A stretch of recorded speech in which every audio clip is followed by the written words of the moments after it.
jawaban surat permohonan penangguhan tersebut kepada Kasat Reskrim dan dijawab lewat chat WA. Keberatan atas penangguhan penahanan tersebut karena Saudara Ahmad Rosyid Hasibuan masih ada 3 laporan polisi yang berkaitan dengan yang bersangkutan. Saudara DFA minta jawaban tertulis atas surat yang sudah dikirim oleh Kakumdam. Karena tidak ada jawaban tertulis, pada tanggal 5 Agustus 2023, DFA bersama rekan-rekannya mendatangi Polrestabes Medan yang akhirnya bertemu dengan Kasat Reskrim yang sebelumnya sempat ditemui oleh Kasat Intel. Dan setelah pertemuan dengan Kasat Reskrim, di situ sempat terjadi perdebatan keras antara keduanya. Dan disitulah yang sempat viral di media sosial. Dari kejadian tersebut, kami dari hasil penyelidikan dapat menyimpulkan bahwa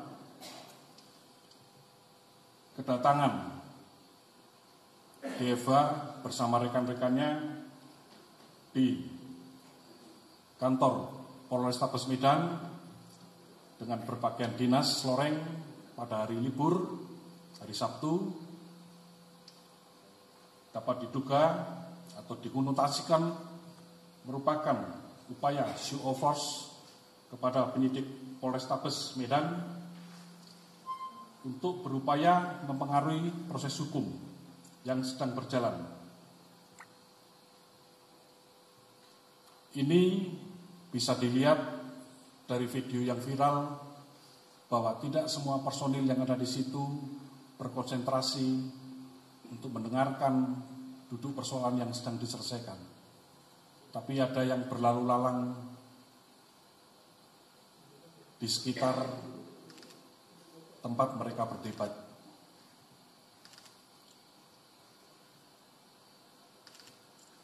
Terkait dengan mungkin ada indikasi bahwa tindakan tersebut bisa dikatakan obstruction of justice, kami belum bisa mengarah ke sana.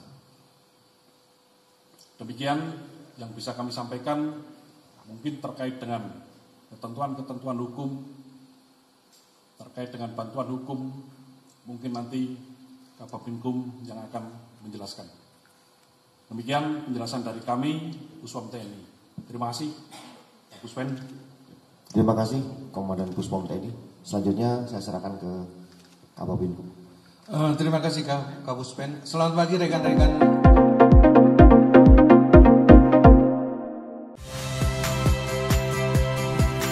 Saya Tifa Solesa.